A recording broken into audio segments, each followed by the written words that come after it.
Ladies and gentlemen, boys and girls, children of almost all ages, with parental consent, the Sick Twisted Minds at Sacrificial Pawn Productions brings you a new style horror film, like nothing you have seen before. There are no cops, no investigations. There is no backstory, no follow-up of the victims who were brutally tortured and murdered. Our story isn't about them. Normal Terror is about a single dad struggling to make ends meet. His son is his first priority. He goes to work, pays his bills, and is generally a great dad. The twist comes after he puts his son to bed. This is where he releases his stress. Some people do yoga, some hit the gym, some go for runs, some people paint on a canvas. An anonymous source once wrote on an abandoned asylum wall, "I never understood people until I took one apart just to see how it worked." If you are rear-ended in traffic, most people's thought runs to anger and their primal instincts of hurting the other party. Sam Neill does not have the ability to stop that primal instinct. Let us take you into the mind of a killer. Normal Terror is a concept from the mind of Sam Mason, who wrote, directed, produced, and is starring in this new age feature film. Let's get slicing and dicing with Sir Sturdy horror fans. On this podcast, you will hear me and a guest do some movie reviews, random funny horror chats, and whatever else comes to mind. So tune in, kick back, relax, and always remember, I'll see you in your nightmares. Well, there's Jason's mask.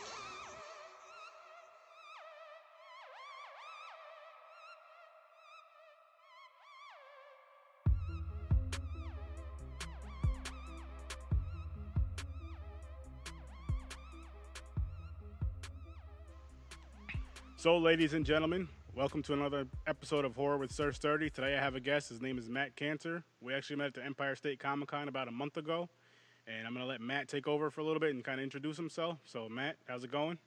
Hey, man, what's going on? Chilling like a villain over here, watching some horror movies on a nice Saturday afternoon and having a good time. Finally have some break from work. But yeah, we met at the horror convention. Well, it was actually a Comic-Con, which was kind of weird, but they had horror guests there. But like the main person, meaning Robert Englund, Yes. that was the high point. Yeah, that was was pretty awesome. cool. And his lines were so short, which was surprising. Mm-hmm. Like the whole weekend, his lines were short. I'm like, wow.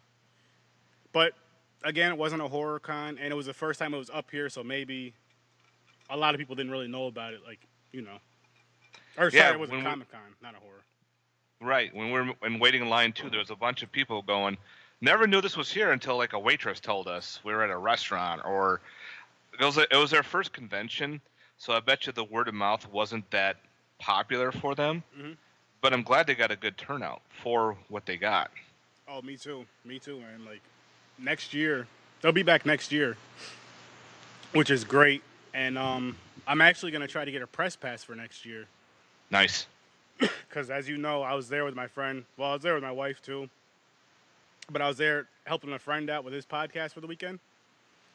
And we were like sharing videos, recording live, sharing pictures the whole weekend we were there. And at that last day, that Sunday, maybe an hour before the con was over, the people who run the con came over to us and were like, "Hey, you guys should apply for a press pass for the one," because the same people who run this convention do one in like Connecticut, Rhode Island, here now, and a couple other places. They said you should apply for a press pass for Connecticut. So I went for it, and I didn't get it, but I had to have a Facebook page, like a fan page, not the group. They didn't count that. And I have to make a Twitter, which I'm gonna do eventually, and I had to make an Instagram, which I did. And like my podcast, it's been going on since January, so by next year, everything will be going on for like a year, a little over a year, and I'll be able to get a press pass, hopefully. And with the press pass, you get in there free, and you can, like, I can promote my stuff. I can promote my podcast, handing out business cards and all that, which is awesome. Nice. And then if guests want to talk to me, like interview, it's not a guarantee, but I have a possibility of interviewing guests and all that, which is freaking awesome. That would be awesome. Just sitting there with them, talking to you, be like, hey, Pretty much. But it's just another way to network, though. So it's freaking awesome, man. So why don't you tell me a little bit about yourself and your podcast, or sorry, your YouTube page? All right. Like I said, my name is Mack Kanter. I'm a big horror fan. Been a horror fan since I was born, pretty much. Remember sitting there watching the old black and whites with my dad on the couch, loving them. That's awesome. Started up a YouTube channel. My YouTube channel is called You and Your Horror Movies. I've been doing it for about, I want to say maybe 40 years now, maybe a little more than that. And I've been having a great time. Been meeting a lot of people. On my channel, I do a lot of reviews, horror collection updates. I show off some like collectibles here and there. During one particular convention called SACRIFICIal, which is near me in Verona, New York, I do some walkarounds and show off the convention a lot, which is a lot of fun to do. I also I'm on a podcast itself as well called Cinema Attack, where we attack different types of cinema. We record pretty much every other Sunday. And this Sunday we're doing the Mortal Kombat movies. That's awesome. what he wanted to do. But last week we had our 13th episode where we did 13 eerie, 13 cameras, and 13 games of death, all 3 different horror films. Awesome. And that was a lot of fun. But I got to talk about a couple of things, but I heard that you go to SACRIFICIal, Verona, New York. I go there. I'll be there this year. If all goes well, I'll be there this year. So we definitely got to connect. Yes. I freaking love that. I love that con. It's fun. It's kind of small, but it's fun. Everybody there's friendly, and it's just you feel welcome when you go to that con. And if you're a horror fan, it's definitely the con for you to go to. Better to me. I love Comic Cons. Don't get me wrong, but I prefer a horror con. Absolutely. You don't feel out of place. Like a lot of times when you go to specific conventions, you kind of feel out of place because I'm wearing my Nightmare on Elm Street shirt or Jason shirt where someone's getting split in half. Yes. And people are giving you weird looks. Here at the convention, and people are like, that's an awesome shirt. Where'd you get that? Or that's an awesome tattoo and such. And you start bonding. You start connecting with other people who love this genre. And you just have a great time. Everyone's there for that. They're not here for like a Power Ranger or for a wrestler, unless the wrestler wasn't a horror movie. Or if they're in for something else, here, boom, we're all talking about Freddy Krueger or Jason Voorhees, Kane Hodder, anybody. Even weird shit, like when we were at the convention when we first met, we're talking about Thanksgiving. Oh, my goodness. Who knows about Thanksgiving, about a killer turkey? Listen, man, speaking of that movie, I think that's going to be a movie we're going to have to do. I didn't watch part 3 yet, but I'm going to. We're going to have to do those 2 movies on here one Absolutely. day. That movie was so freaking... I loved it. It was so bad. It was good. It was funny. And speaking of the convention, in that line, I don't know the guy's name, and the name's not important, but do you remember me and you were talking back and forth, and there was one guy, he was in the front of the line, I think he was a VIP or whatever, he had on a red hoodie, I believe. Yeah, he had a suitcase full of shit. And he was just like, so negative about these B-rated movies. And what got, like, I didn't say anything to him, because I'm like, you know what, I'm having a great time today, I'm not going to let that bring me down, but I'm like, if you don't care about this stuff, you're not in the conversation anyways, why jump in and be so negative? Like, oh, I wouldn't watch those movies. Those movies are stupid. It's a waste of time. I'm like, come on. What the fuck? Who cares? I know. If you're a horror fan, you don't care what it is. Either you stay quiet or you come in and be like, oh, I remember that movie, or, you know what, that movie does sound interesting. Let me look that up, and I'll check it out. But you don't be like, oh, that movie sucks. Fuck off. What? That's pretty much how he was. Like, with any B-rated movie, and this is why I want you on the podcast so bad, because everybody that I've had on the podcast so far would watch these movies also. But it's just like, it's cool to go out and meet somebody in person that's just like, I watch this bullshit too. I watch these horrible movies too and enjoy it. They're fun, they're funny. And I don't mind, like, if I'm having a conversation with somebody and they're like, you know what, I watched that movie, I didn't really like it, and here's why. But he had no it was just because they're B-rated movies, I don't want to watch them. Blah, blah, blah. Yeah. Like, come on. He's probably one of those mainstream, it's got to be in there. Nightmare on Elm Street, Friday the 13th, Halloween, like those type of films, and that's it. That pretty much. Excuse me. Yeah. Or anything like in the theater. You got to branch yourself out, especially in horror, because there's so many gems out there that you'll pass them by because you're going to be like, read the synopsis, and it sounds stupid, but when you actually watch it, you're having a great time. You're laughing, you're being silly with it, you're making fun of the movie too, but you're having a great time doing it. Yes. That's what makes the movie fun. I agree with you 1,000,000% on that. Like, even me and my wife just watched, well, a couple weeks, maybe a month ago now. It might even been before the con. We watched every single one of the oh, come on, Wrong Turn movies. Oh yes, I know. Now, 1 through 4, I fucking really enjoyed. I loved 1 through 6. I'll say this first: 1 through 6, every single movie had the gory, brutal, gory, nasty kills you wanted to see. Mm-hmm. But for me, 5 and 6, they sucked. Like, they just fell off. The story was just shitty to me. Part 5 is the one where they had the festival, right? The Carnival or whatever.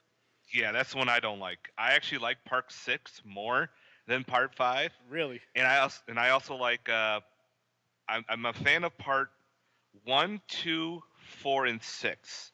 Wow. Not a big fan of 3, and not a big fan of 5. Wow. See, But but here, I like that though. We're both, we're discussing this. Like, I'm a fan of 1 through 4. Mm-hmm. Part 5 just. 5 is rough. I feel like the idea for Part 5 was kind of a good idea, but it was just the bad thing. The thing I didn't like about it was because, like, in 1 through 4, pretty much nobody knows about these people that live in the woods or whatever. Part 5, everybody knows about it. They're having a festival about it, which I think is kind of weird. Like, oh, people are getting slaughtered. Let's fucking celebrate. Let's celebrate Woohoo! this. Party time! Cut that person in half. All right. And let's not only celebrate this, but let's celebrate this in the exact town that this is happening in, where nobody's ever been found, and all this crazy stuff. And I'm thinking about it. I'm like, okay, 1 through 4, nobody really knows about it. There's always like 1 or 2 survivors in all these movies, I believe. Mm-hmm. And I'm like, what happened? My thing with these movies is, 1, what happened to the survivors? And I know it's not that important. And it's like, 2, with the survivors, you think not that they would be in the next movie. If they're in the next movie, maybe they're telling somebody about like what happened to them. Mm-hmm. Even if other people do go there, so that there's, so that people would actually go there to try to fucking stop this shit from happening. But you don't really hear from the survivors at all. You don't hear a story as far as, like, in these woods, this is what goes on kind of thing. Not until Part 5 when they're celebrating it. Well, they kind of did the same thing with the Friday the 13th movies. After each one, the survivor or the final girl, you don't see them ever again. Well, it's always the people coming into the next line. They're like, oh, we've heard stories of Camp Blood or Camp Crystal Lake. Like, there's always no one ever saying, don't go in there, or the old guy going, you're doomed. Yeah. Well, yeah. The thing but with Friday the 13th, you had Crazy Ralph, who said you're all doomed, don't go there. Mm-hmm. Pretty much. But he gets killed. He does, but he warns. He does warn them not to go there. Right. And then you had the other guy. I don't remember his name, but he was in Part. Part 8, the one on the boat, saying the boat's cursed. Not that guy. That's another one. But it was an earlier one. I can't remember which part it was. But he was. I remember. Part 6, where he was drinking. Yes. And yes. He was like laying out, warning people, and he threw the bottle, and of course he gets stabbed with a broken bottle. Yep. That's right. He had the eyeball in his head. Like, first of all, he's drunk, laying in the middle of the road. He warns them. Then he has a fucking eyeball in his hand. Yeah, you can swear on this podcast, by the way. Okay, good. This podcast, it's adult rated, like it's parental, whatever. That I made sure, because. Okay, we're talking horror. The filters are off. Yes, the filters are off. The gloves are off. And another thing, so you don't feel bad, spoilers are 100% accepted. That's what I want. This is just how I do my horror podcast. Like, shit, I can't help it. I feel like when I review a movie, I have to just talk about it. Like, I have to really talk about it. With the exception of the one movie that I was discussing with you before this, that movie, I'm going to do a review on it, but I'm going to try my best not to spoil it just because that's not, like, out yet. Like, he sent me a screener, which I have to watch with somebody. So I don't want to spoil that, but anything else, it's getting spoiled. It's getting spoiled. Right. So, again, feel free to spoil any movie that we discuss, 100%. Okay, cool. It's wanted on this podcast. All right. Now, go ahead. I would say, go ahead. I was going to ask, what got you into horror? Again, when I was little, sitting there on the couch with my dad, we would watch old westerns, World War II films, and of course Universal and black and white horror films. And I never really got into the westerns. I never got into the old World War II John Wayne films, but I was always attracted to the black and white monster movies like Frankenstein, Creature from the Black Lagoon, and the other old '50s ones like The Crawling Eye, Fiend Without a Face, those type of films. And I was always attracted. I'm like, ooh, ooh, and I always wanted to watch. Is there a monster in it? And my dad's like, I don't know. Is there a monster in this one? I don't know. It's like, I want to watch a monster movie. And I just started progressing. And then when my dad would take me out to the video store, him and my mom would go shopping, and I'm in front of the video rental place in the grocery store, picking up every single horror film, looking at the back of the VHS, reading it, and looking at the pictures and going, oh, this one's got a monster, or this one's got this bloody face on it. I want to watch this. So the more and more I kept getting into them, the more I've been wanting to watch more horror films. And I've just been getting into it ever since I was little. That's awesome, man. And I just loved it. My next question for you: what's the first movie that you remember watching that really had you scared? Like, I'll say as a kid first. I mean, if it didn't happen until your adulthood, that's cool. But I'm saying like that, you know that movie that you were scared to get up and go use the bathroom after. Like I'll tell you mine real quick. I said it in my first episode, but I'll tell you it again. Mm-hmm. It's and it's funny now. Like I just watched the movie recently. I'm like, why the hell was I scared of this? But Creep Show Part 2, The Hitchhiker. Okay. Oh, really? The Hitchhiker scene. The shit out of me. Almost literally. Oh, wow. And like, I have an older brother. We're about 7-8 years apart. Brother and cousins and all that. And at being, this is back when I was a kid, obviously. Being young, being the kid, you want to be cool. You want to watch everything everybody else is watching. You want to do what they're doing. They were into horror, so that's what got me into horror. Mm-hmm. And we used to watch horror movies and stuff all the time. But that movie, I don't know what it was about that movie. I don't know if it was his face, if it was the thanks for the ride, lady. Whatever it was, scared the living shit out of me. I remember watching the movie, right? We finished the movie, and I had to use the bathroom. We were going to watch something else again. I don't know if it was another Creep Show thing or what. We were going to watch something else, and I was like, I got to go to the bathroom. They're like, okay, well, Aaron, go upstairs and go to the bathroom. No. Someone needs to come with me because I'm scared. Oh, wow. So I literally had to have somebody walk upstairs with me. Or I don't know if I went to the upstairs bathroom because I had two bathrooms. There's one upstairs, one downstairs. But anyways, walk to the bathroom with me and like stand outside the door till I came out. I was that damn scared. Wow. And it's like I'm not saying that's the only movie that scared me. That's just one that really stands out that I actually remember. Mm-hmm. So I think that's pretty cool. Looking back, it's funny. But I always ask my guests, like, what movie, what got you into horror, which you already answered. Like, what movie scared you, maybe not to that extent, or to a bigger extent, if any? One that really stands out to me that scared the crap out of me when I was little was the Blob remake from 1988. There was two scenes that made me really, really cringe. I had to run out of the room and wait for that scene to end, and then run back to catch it, and then run back out again. The first scene in the Blob remake was when the couple were making out in the car, and goes out to get the drink, comes back, and he starts undoing her blouse. Mm-hmm. I was so scared. I'm like, this scene's gonna come out somewhere. I just took off running. I never even watched the scene. Came back later on, and the other scene that really put the nail in the coffin was the guy getting sucked through the sink. Ooh. When he puts his hand in the drain, and the thing jumps out and grabs his face. I booked. I ran into the kitchen. I ran into my bedroom. I just stood there, and I was afraid of this blob for years. I had nightmares of a blob. I was thinking, like, how could I survive a blob movie? I was done. That's awesome, man. So, like, several years later, I'm going to watch this fucking scene.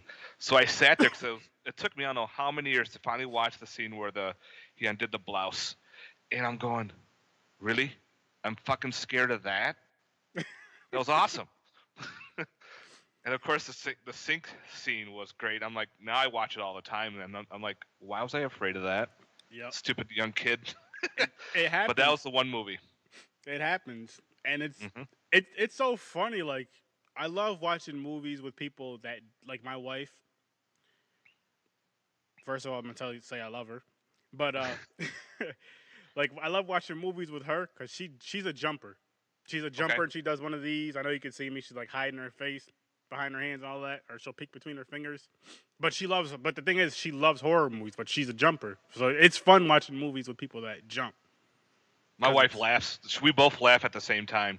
We'll be laughing. We'll be watching like a slasher, and I'm laughing, and she's laughing at me from laughing. So it kind of calms her down. But she loves the horror films too. And I forgot what movie it was. I think it was the Piranha remake. We went to the theaters to see it. And she goes, I hate that character. I want him to die right now. I look at her going, what?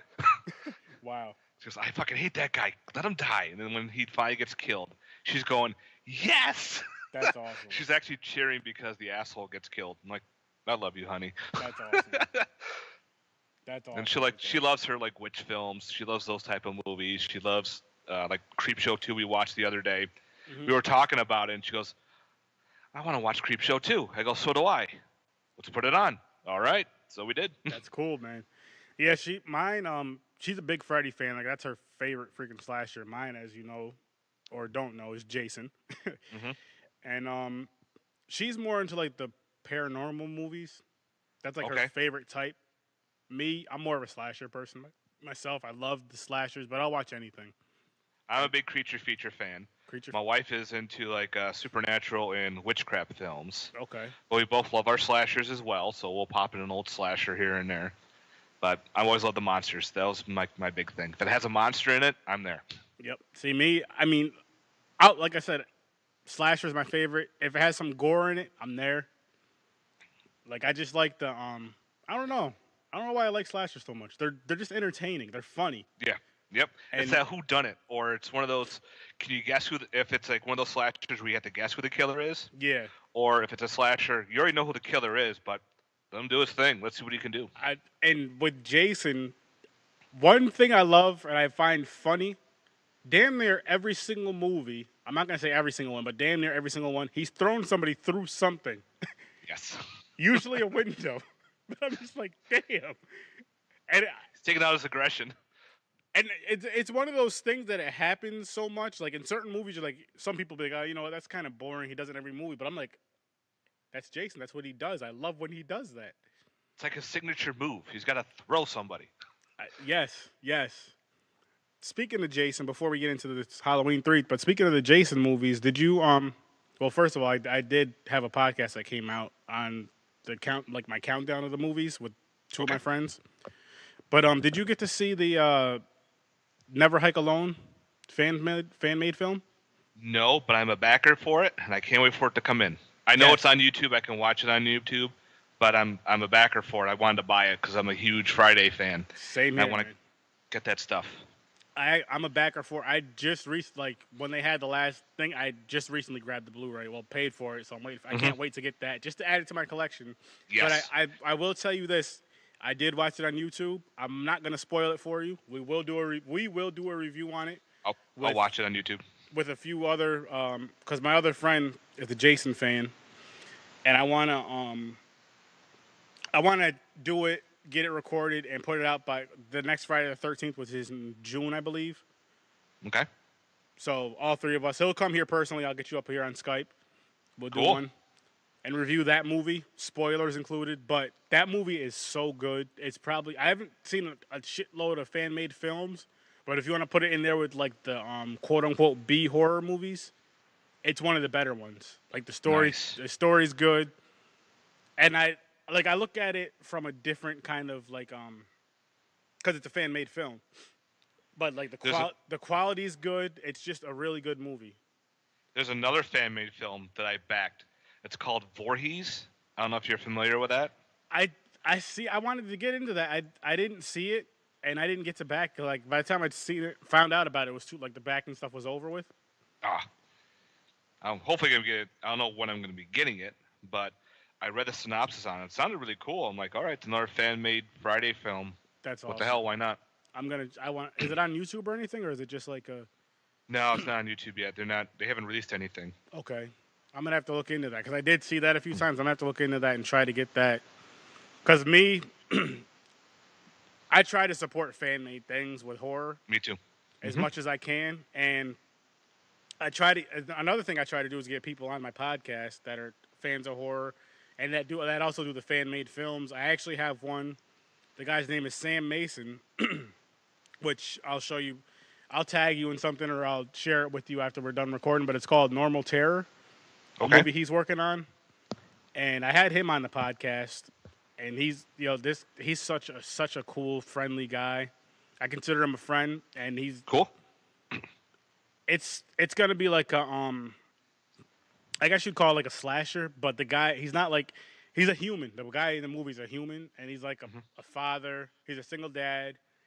He just he works his 9 to 5 job. He takes care of his kids, but he has like that urge, like say if somebody cuts you off, you get mad. And you're like, damn, I want to fucking kill this person almost. You're thinking it, but you don't act on it. But he acts on his impulses. And so like I'm a huge fan of this guy. This guy's awesome. Like I said, I'm gonna connect you with him, and I'm definitely gonna have him on here again because he's like me and him. Before we recorded, me and him probably talked for like an hour before we even started recording. This guy he's cool. You would enjoy it. You would enjoy his stuff. I'll show you all the stuff so you can check out his pages and stuff. All right, yeah, definitely. And we can jump right into the Halloween 3 movie if you want, man. Like, I just watched it again today, and Same. I'll say, I remember when I first seen this movie as a kid, right? As you know, back in the day when they used to have these places called, I believe they're called video stores, where you go and Good old Blockbuster. Yes. Good old Hollywood Video. or Super Video, where you go out. You actually have to leave your house to rent a movie. I mean, this is And like bring it back. yes. And you had to be kind and rewind the video. Yes. It was the worst thing. Yes, be Getting a kind video, and and it was rewind. already playing through the damn credits. I remember when, I remember having that. You play a movie and it's at the end already. But I remember people would have the remember the little tape recorders? Or no, sorry, the tape rewinders. You'd I have had a one. rewinder just to rewind a damn movie. Yep. And anyway, what I was getting at is I remember when I was a kid, we were watching the Halloween franchises. Like we would get a movie every Friday, maybe 1 or 2, 3 movies, order some pizza, get some candy and all that stuff. You know how that goes. Oh, my buddies and I used to do that a lot in high school. And so we were doing the Halloween movies. We get to Halloween 3, and we're like, what the fuck? Where's Michael? He's not in this movie. Yep. Well, technically he is when somebody's Yep. watching I guess you would say they weren't even really watching the movie. It was more like a trailer for it. No, they were actually watching the movie. And at the end of the movie, they were going to play the giveaway at the end. Okay. Yeah, that's right. So they were watching the movie or whatever. And I'm like, Michael, so technically he is in it. But you're watching as a kid. I'm like, this movie's corny. Season of the Witch. Like, it has nothing to do with Michael Myers at all. I'm like, what the fuck? I think that's why it gets a lot of flack. problems. Like, people get mad at this movie because it doesn't have Michael Myers. Yes. I think if they renamed it back in the day, it would probably be more popular than it is. Well, that's getting me into my next thing. Like I was saying, I hated the movie for a long time. I recently rewatched it about 3 to 4 years ago, maybe sooner. And the reason why I did is because I was in horror groups then, and people were like, they're talking about Halloween 3. You should rewatch. There are people saying you should check this movie out, blah, blah, blah. And the main thing that got me to watch the movie was they're saying, watch this movie as a standalone movie. And when I did that, I got a whole different type of perspective on it. I'm like, wow, this movie really isn't that bad at all. It's not great. It's not one of the best horror movies I've ever seen in my life. It's entertaining. Yes, but it's definitely not one of the worst movies I've seen in my life either. No. And I'm just like, wow, this movie is it's a good movie. And then I seen people on here saying like it was supposed, I guess with Halloween, I seen people talking about it first, then I kind of looked on it online. I guess with the Halloween franchise, it was supposed to be the first one, and I believe the second one, but they wanted to do like have a Halloween movie come out, but have a different story every single time. Yep. But they didn't. I mean, obviously, this was back in the first one came out in '78, so late '70s, early '80s. I was born in '85, so I don't know how much they put it out to people, but I'm sure not like nowadays. They didn't like put it out so people would know that Michael Myers won't be in it. It'll be a different story all the time. Yep. So when this one came out, I guess it did bad. People were pissed, and that's why they brought Michael back. And thinking of it now, I'm like, don't get me wrong. I enjoyed the Halloween franchise as a whole for the most part. There was a couple of ones that could have been, Resurrection sucked. Yes, Excuse me. Sorry it about did. Resurrection was it was bad. that. Yes. But like I did like the franchise as a whole, but that idea that they had back then of having a different story every year for Halloween, that would have been a great. I still feel like that's a great idea, and I would love to see a movie, not necessarily with the Halloween name, but with like, something that comes out that say it comes out on Halloween, just for example, around that time, and every year it's a different story. I feel like it would work in my opinion. You have a slasher, you have paranormal, you have a monster movie, just every Halloween something crazy happens. And maybe even have it so somehow maybe the stories connect, maybe. They don't have to, but just to keep people kind of hooked in. Right. They kind of did that with the American Horror Story TV show. Yeah. If you've ever seen any of those seasons. I watched the only full season that I watched, sorry for cutting you off, was That's all right. the first season. And then I would dabble in I watched the very first season. I watched the Roanoke season. And then the one with the witches. That was Coven. And the Asylum. Mm-hmm. That was season 2, I believe. I didn't finish those. One of these days I would like to go back and just watch the whole thing. And I started the Carnival one also. Carnival was kind of rough. But again, with the going like you were saying, they would do a one film, change the story, but kind of keep the same title. They kind of did that with the American Horror Story, where they did the Haunted House for the first one, Asylum for the second, Coven, and so on. And I thought it was a good idea that they did that, kind of like, okay, we're not going to be stuck in a haunted house the whole entire time, or we're not going to be doing a ghost story the whole entire time, or they kind of changed it up. But again, I would love to see that in a movie setup, where let's say instead of calling it Halloween 1, Halloween 2, Halloween 3, maybe they can change it, say like call it Season of the Witch, a Halloween tale, but actually do with like maybe witchcraft or something witchy. Or with this one, they could have called it Silver Shamrock, or or I don't know, something goofy, a Halloween tale. So then you can understand it belongs in that franchise, and then people will be like, oh, this is something different, but it's not. Oh, this first one had Michael Myers. Now the second one doesn't. Fuck that. Yeah. They want those people back. I think that's what caused that issue with the whole title change. But I like that idea. That's pretty cool. And then you got the amazing song. Oh man. Happy Halloween. And that I remember now again, I think it was like last year or the year before we got the Blu-ray set of the movies. Despite it comes in like comes in 2 cases, but all the Blu-rays are on different discs or whatever. So me and my wife were just going through this, and I'm like, okay, listen, we're on part 3 now. Let's watch this as a standalone movie and just check it out. And neither one of us hated it, but like we put the movie in, you're getting it ready, you watch the previews and all that, and then it gets to the how the DVDs and Blu-rays are, how it gets to the thing and it just keeps playing the trailer over and over for the movie or whatever. So that damn song kept playing because we were still getting ready, whatever, making food, whatever we were doing. 13 days till Halloween, Halloween, Yes, Halloween. 13 days till Halloween, Silver Shamrock. Silver Shamrock, yeah. And I'm just like, oh my god, this damn song! It's one of those things. It's catchy. Yes. It could be annoying when you hear it for a half hour going when you're getting ready, but it's so freaking catchy. And I'm just like, this really does work. Like, why couldn't they? Again, let's keep the Halloween franchise, but why can't they do something like that? You could have little cheesy, catchy songs, have the cheesy movies, and have them come out every single year, and people will watch them. Or even a Netflix thing, like a Netflix movie that comes out every single Halloween because Netflix is big now. And it would be fun though. Definitely. So, diving into this movie more, you want to take it over? Like, what'd you think of the story and everything about it, or? Again, this movie is definitely weird for a Halloween movie. You got a mixture of robots. You have a mixture of murder, almost killer masks, witchcraft, Stonehenge. You got everything all like a giant potpourri of shit mixed in one little movie. And it works for what they did. Pretty much, you have Tom Atkins. He is a doctor. He's on duty. He's always having issues with his ex-wife. Gets a call in because someone is in an accident. He's holding on to a silver shamrock pumpkin mask. He won't let it go, saying they're going to kill him. And it goes into almost a conspiracy movie now, too. Now you have conspiracy involved in this.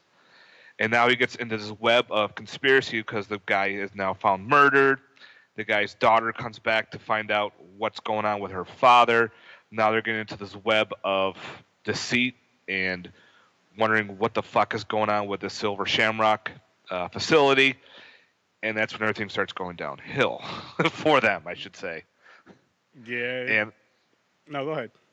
Oh, and of course now you get involved with the gentleman who is involved with the Silver Shamrock, this old Irishman, Colonel, I forgot his name, shit. But he's selling all these masks, and you kind of get led to what his plan is because they're saying this is their last Halloween. Like, everyone's buying up all their masks. Like, you're thinking they're making so much money with these masks. Then all of a sudden, one person comes in, this is my last order. They're not refilling next year's order. What's the deal with that? So you try to get a lead to, like, what's going on. Why all of a sudden now they don't want to do masks anymore? And then during the tour, the one guy's talking to him going, yeah, he was a prankster when he was little. He worked with machines, building toys, you have all these little automaton creatures in the background playing organs and flutes. It all leads into, like, his overall plan and what he does. I'm like, wow, this is really cool. Especially watching again, you start catching small things when you rewatch films. Like, I didn't catch the whole building robots, like building little people playing with the organs, playing with the flutes. Going, yeah, he did build those robots. He did build the androids because they're all the gears and the parts. Yeah. It's like, all right. Shit. Yeah, this movie ended up being it's crazy because I'm like drawing a blank and I just watched this movie. I was kind of listening to it and watching because I was so freaking distracted by the news I got about the email that I'm just like, you're excited about that email. And you're like, yes. yeah, this movie's now background. It was pretty much background noise, but I was like looking up and just okay. I'm gonna tell you a specific part in the movie. There was the family. They went into the building. I guess they want to see how the masks were made, I believe. Oh yeah, the tour group scene. The tour group scene. So they went into that little room. The kid has his little pumpkin mask on. Of course, the song comes on. Happy, happy Halloween, Halloween, Halloween. Happy, happy Halloween, Silver Shamrock. And the mother's like, hey, turn that down. Of course, the kid's ignoring her. Oh, you're talking about later on. This is the yeah. The test subject scene. Yes, and what was cool about room. that, which I just noticed today, I don't remember if I seen it the last time, was when they closed the door, it says like test room A or something on the outside of the door, which was cool. But anyways, that song's playing, the kid's watching the TV, bouncing his head back and forth, dancing, and he completely ignores his mother, and out of nowhere, she just starts laughing. Just laughing, talking to the father, laughing. All of a sudden, the pumpkin does something. It like crushes the kid's head or something. Because it gets kind of tight. Kid dies. All these bugs come out of nowhere, out of the freaking mask. Then a fucking snake, a snake comes out, and I'm like, what the hell? How does all this fit in that damn pumpkin? The snake comes out, and it ends up biting the father in the leg. Yep. The mother's screaming. Bugs are coming out of her hair, her head, and shit. I'm just like, wow. Like, they really went crazy with this. They just took that out of, like, nowhere. As far as, like, if you were to first see this, like, if you were watching this movie for the first time, or if you haven't seen it in years and don't remember, either or, you're not expecting that to happen like that at all. No. And I'm just holy shit. It's like also the scene where the one woman was in the hotel. The button fell off, and she notices, and she picks it up, and there's a microchip in the back. And she takes like a hairpin out and starts playing with the chip.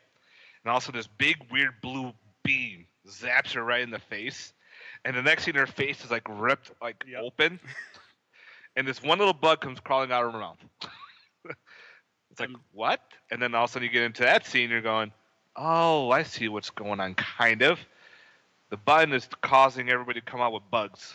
I don't know. Yeah. Maybe because it was like a one-shot zap, where this one is actually just keeps putting out bugs. I don't know. It was freaking weird. Oh my goodness, weird isn't even the word, man. It was. But then he was talking about with witchcraft too. Maybe this has something to do with the bugs and the snakes. That makes sense. Because they used the bits of rock from, what the hell? Stonehenge. They stole the giant Stonehenge stone, and you can see them all chipping little bits in it. So maybe it's something to do with Stonehenge as well. I don't know. It was, again, it's one of those weird movies that you can't really dissect and get into because some of it makes sense and some of it doesn't make sense. I agree with you 1,000,000%. This is now going on to that. This is one of those movies where, like, you know, I was saying it makes sense and it doesn't make sense. It's one of those movies for you to really get it to make sense. You probably got to watch this movie like 40 times in a row to catch every little detail. You have to, this has to be like your favorite horror movie for you to really get what the hell's going for you to get what the hell's going on in it. It was fun, like you said. It was definitely a fun horror movie, which I did enjoy that part of it. But I don't know, like I kind of wish that I wish they had more of a story to it, you know? Like it was just like a bunch of shit happening, but they never really gave you a reason why, in a sense. As far as, I mean, I could be wrong, but like I didn't pick up on it at least. I don't know if you have or not. I know he was at the end there. He was talking to the doctor, saying back in 300 years ago at the Celtic time, they were talking about witchcraft and doing this. Maybe he was trying to do some kind of ritual for something, but he never really got into it. He was like, "Well, I'm a prankster, and this is the biggest prank for Halloween because it's Samhain." And but they really didn't do much. They kind of just said, "Oh, here's a little bit. We'll go with that, and then forget the rest." Yep. Like if they actually got into more of a plot, like I want to take over the world, or I just want to get rid of kids because I hate kids, or I just want to do a sacrifice so I can live forever, and I need this amount of death, or it's just something to give us going. That could have helped. It probably really helped. That would have and I understand the whole androids because he builds them.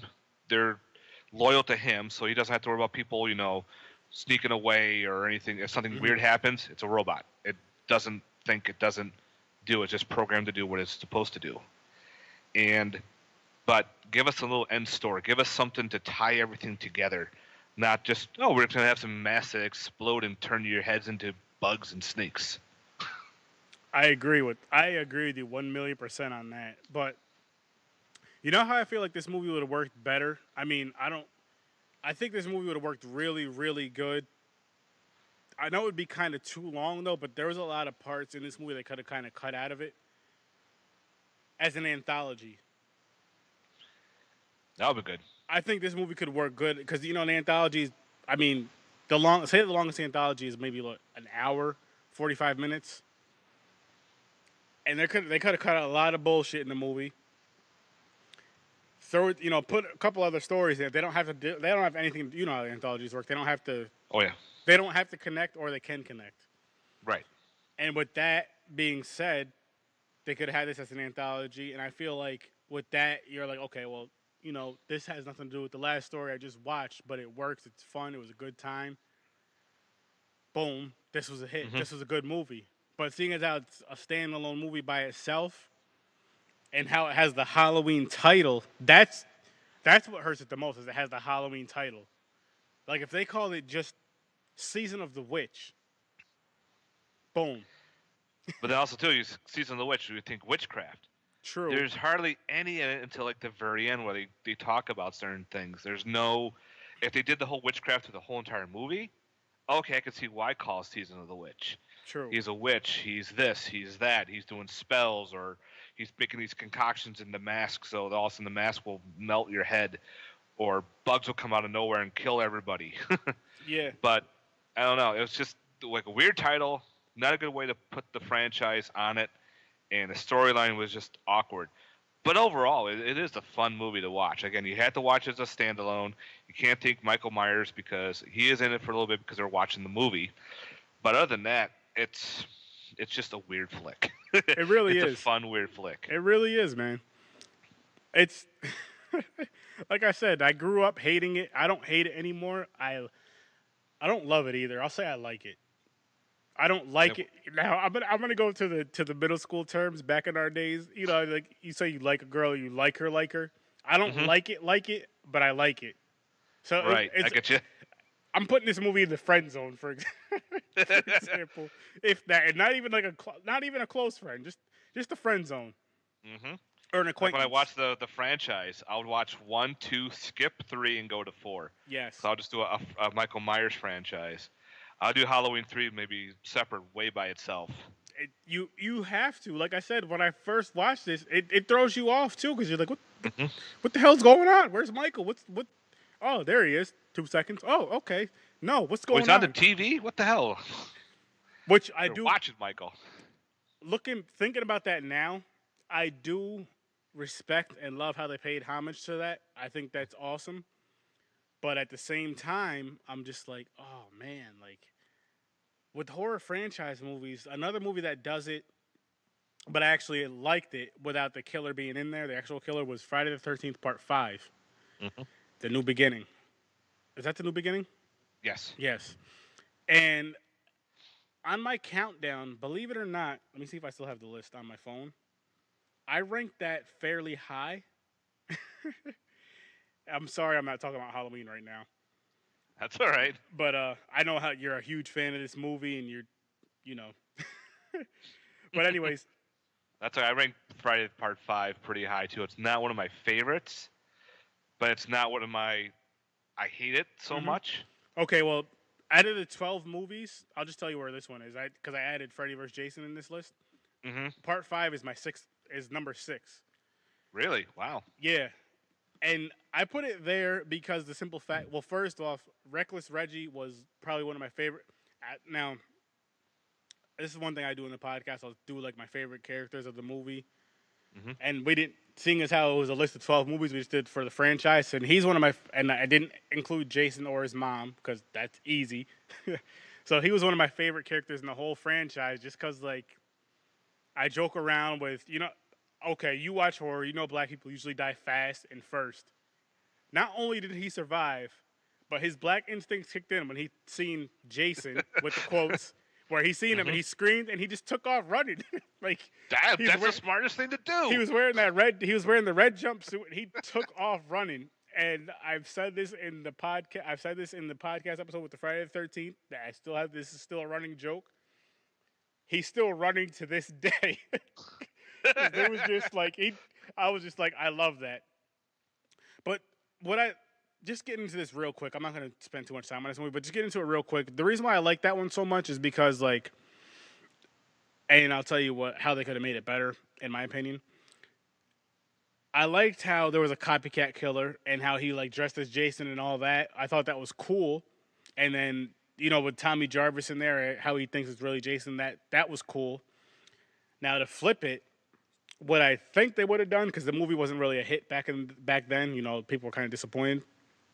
What I think would have done, which would have worked better after they did the final chapter, is one of two things. I'll say one, if Tommy Jarvis became the killer even if it was just for one movie, then they brought Jason back in Part 6. Because remember in Part 4 how it ended? You see Corey Feldman's character looking up, kind of staring at the camera. And you're like, oh, well, if they come back, maybe... You knew there was going to be more movies, so... You know, maybe he's going to be the killer because Jason's done. So if they would have did that, or if they would have had like a copycat killer, but not the paramedic or whatever he was, but like say somebody that was obsessed with Jason for years, like he just studied his kills. He always knew what Jason, but he never. So let's say the guy never went to the camp, or if he went, he like seen stuff from a distance, so he never got killed. And he was obsessed with Jason. And, you know, Friday the 13th is obviously in the summer, so it happens every few years. So let's say Chapter 4 where Jason gets killed. I don't know how often Friday the 13th happens, you know, in the summer. But let's say it happens every 7 years just to make it easy. So say, like, 21 years go by and he still hasn't came. Then this guy goes to the camp and he starts, you know, doing the killing and all that. And then when they go back say, at the end of the movie, they find out who it is, who the killer is, because they kill him, and they go back to his house or whatever. They see like he has every newspaper clipping of the Friday the 13th, the Camp Blood kills, and all this stuff. That would have made the movie excellent. Mm-hmm. That's my opinion on that. And they never tell you, another thing with that movie, they never tell you how close that house is that they're staying in to Camp Crystal Lake or to Camp Blood. Do they? The house, because it was like a weird like halfway house or whatever. Yeah. The EMT saw his brother, of course, getting chopped up. So, of course, the EMT takes over being Jason. He doesn't need to be at Camp Crystal Lake because he's using Jason as a scapegoat to become a killer. Okay. To do the copycat killing, just to get him in this house. He's using that old, because he did a little research on Jason, because they found some newspaper clippings in his pocket or his wallet too. So that's why he became Jason, to kill them, to get his revenge on his brother, and to think, oh, Jason's back. I can hide in the shadows, be Jason, kill people, come back, get the shit off me. Guess what? It wasn't really me. It was Jason. Yeah. So he can kind of put the blame on them. He doesn't have to be at the lake because he's at this weird halfway house. He knows where everybody is because he got to that house. So he knows all these people are in this one little location and just get everybody he wants to get. Okay. Like, I understand. I like how they brought Jason back kind of in part 5 because, of course, in part 4 he gets decapitated. Little Corey Feldman there hacking away. Cutting Like, how head. the hell did they bring him back? I'm like, oh, okay, I understand. And it was pretty cool. I know a lot of people were upset because it technically wasn't Jason doing the killing, but it was an interesting way of bringing a character back that you kind of want to see back. Yes. You see Jason, but when you get that final reveal, you're like, oh. You're like, guy. oh, okay. Yep. I don't know if I like that or not. Now, jumping back into Halloween 3, like, again, with this podcast, I jump around all the time with this. And Yeah, it's fine. I feel it works. It kind of connects because, Michael has nothing to do with this. The real Jason Voorhees has nothing to do with part 5. Mm-hmm. So, this movie, man, like, the song, oh my God. That's one song that definitely sticks in your head. And, I'm not going to get it out of my head for the rest of this damn day because I just watched it today earlier. Yep. But, I'm trying to think what I was going to say next. Do you have anything else to say about the movie? Nah, other than that, like, you got some cool little jump scares here and there. Like at the end when you kind of know the girl was a cyborg at the end. Yeah. Because the way she didn't talk, she didn't really have any emotion. She just stood there. You're thinking there's something wrong with her. And she just kept coming back. I just shouted at the TV, "Why won't you die?" Because she comes back with the arm, and all of a sudden the body's all decapitated with the arm and everything. But I like how it ended too. It gave you that. Is it going to end this way, or are they going to continue playing the show? Because they canceled the first. They had it on 3 channels. Mm-hmm. They canceled channel 1, canceled channel 2. Then all of a sudden you have Tom Atkins screaming in the phone, cancel channel 3. There's these kids at the gas station with the mask watching it, got it going, and you see the camera zone into the Shamrock disc. And then all of a sudden you just see him screaming in the phone, and that's how it ends. Yep. It's like, that's a good ending. Because you don't know if it's a happy ending or did it go through. You don't know. Yeah, and I like a little twist. I like movies like that. And again, I'm jumping into Friday the 13th again. And I don't mean to do this. I don't do this on purpose. It just No, fits. that's fine. That's good. Now, Friday the 13th Part 1. Okay. Remember the end of the movie where Jason comes up, played by Ari Lehman, comes up and pulls the chick out, out of the canoe? Yep. Into the water. They never say because she was talking about, she's like, the boy in the water, blah, blah, blah. They never say if that was a dream or if it really happened or what, which is awesome. And I watched Camp Crystal Lake Memories or whatever. I watched some of it. I didn't watch it all documentary. yet. Yeah, it is. It's long, really long. It's but great. It's freaking awesome. I didn't finish it, but I did see that part of it. And they even said it in the documentary, like, we never said that part. We never want to because it lets the fans kind of go where they want with that, which I love it because it's like, say they say it really happened, you're stuck with that. Oh, okay. Say they say if it was a dream, you're stuck with that. So either way, with both those endings, either way it'll work. either way, fans will be happy and fans will be mad. So with this one, it's like you can have your imagination. Like, okay, shit, you know what? This is how I want it to end. So this is how it happened. It really happened, or it was a dream, Yep. which it was just awesome. Now jumping back to this movie with him on the phone, you're like, hey, at that last second before the commercial really started getting crazy, the commercial cut off, or it's like, no, them badass kids got killed. So it really works with movies like that. Not always, but when they end it right, it works. Yes. And Especially at that right moment, you got that moment you're getting all pumped up, and okay, what just happened? You get all excited, like, did they make it? Did they not make it? I know some people, they always love a happy ending. You're into horror, people. Horror movies, about 50% will never have a happy ending. you see, You got the other half that's got the other happy ending. Sometimes the killer wins, sometimes the killer loses. yes. And with me, with the slasher things, a happy ending for me is when the guy doing the slashing wins. That Yes. is as messed up as that sounds, but I'm looking at it, I'm like, okay, so if this guy keeps surviving, this is a good movie. It could be a pretty good franchise, possibly if they don't fuck up the story in the middle. Let's let it keep going for a little bit. Let's have a couple more of these going. Yes, and just like see how we keep going and push that character a little more. Like, let's see what they can do. Like, Yeah. I would love to see a Friday the 13th in a winter setting. Oh like my goodness, man! if- Me too. I know they did the whole boat thing with Jason Takes Manhattan. They took him out. They even did outer space, Yes. whatever. But put it back at Crystal Lake. Put it during a winter setting. Like, I know it takes place, I think, in Ohio. I think Crystal Lake is. They're in New Jersey. It's one of the two. Yeah, no, it's in New Jersey. It's in New Jersey. Oh, they have snow in New Jersey.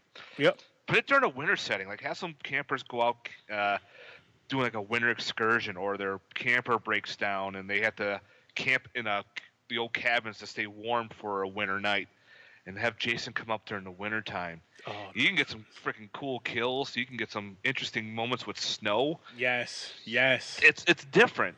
I know. I love Friday the 13th with all my heart. Takes place in the summer camp, everything. I know they started changing it, but to a winter setting, that I think would be fantastic. I think it would be, if the story and everything's done right, I think it would be amazing because it's like people do camp in the winter. And it's different. And my first thing is just imagine, first of all, blood in the snow. That's one big one. And then ice. Like, say the lake's frozen, people are ice skating. Jason's in the lake. Obviously, the whole lake's not frozen, so Jason's in the lake. Somehow he breaks through the ice and pulls somebody under. Or somebody falls through the ice. Jason pulls them under. They drown. That's how he gets out. Yep.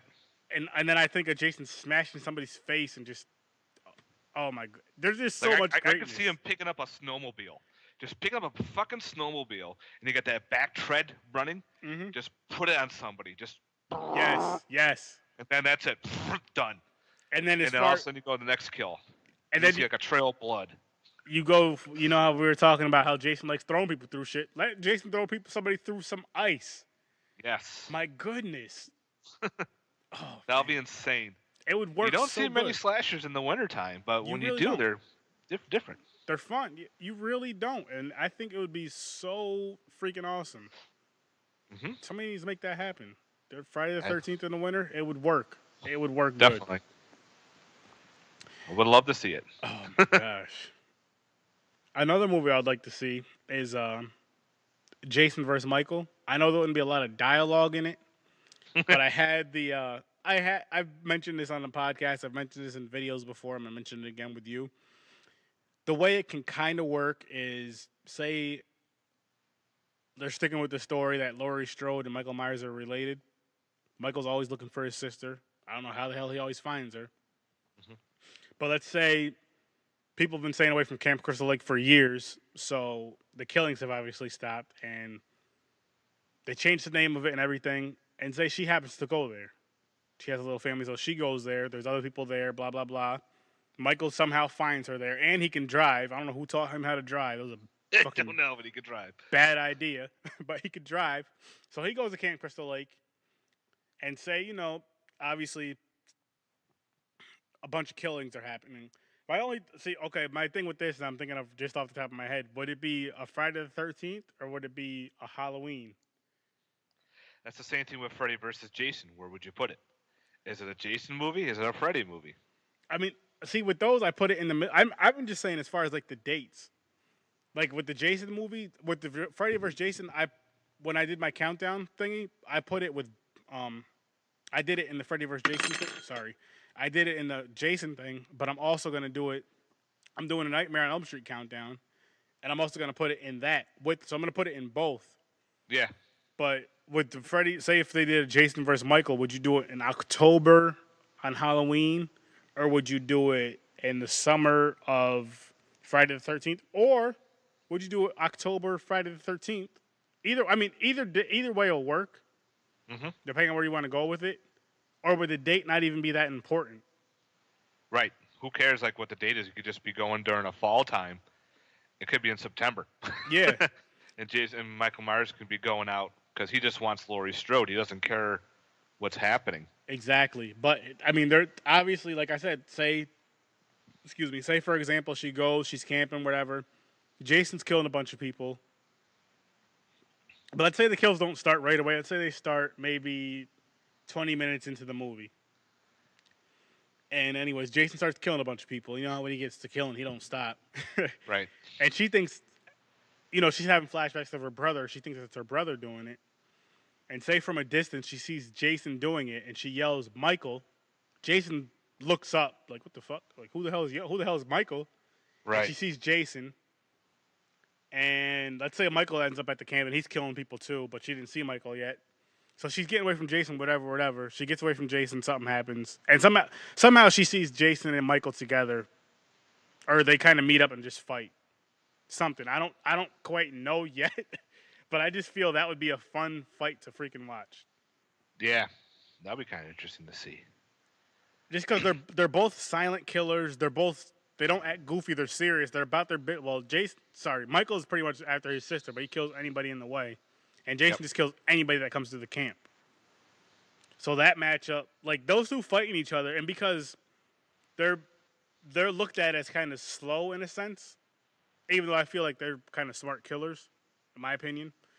So like when they're fighting each other and stabbing each other, they keep getting back up. They both tilt their head to the side, like, what the fuck is going on here? Like something like that. They both get knocked down. They both look at each other. They sit up and they look Just at each other like, all right, do it again. Yep. I think that would be a fun movie. That would be fun. Now, again, jumping back into Halloween 3, I'm going to get into this little segment I like to call Slicing and Dicing with Sir Sturdy. And I pretty much just ask you random questions about the movie. My first thing is going to be,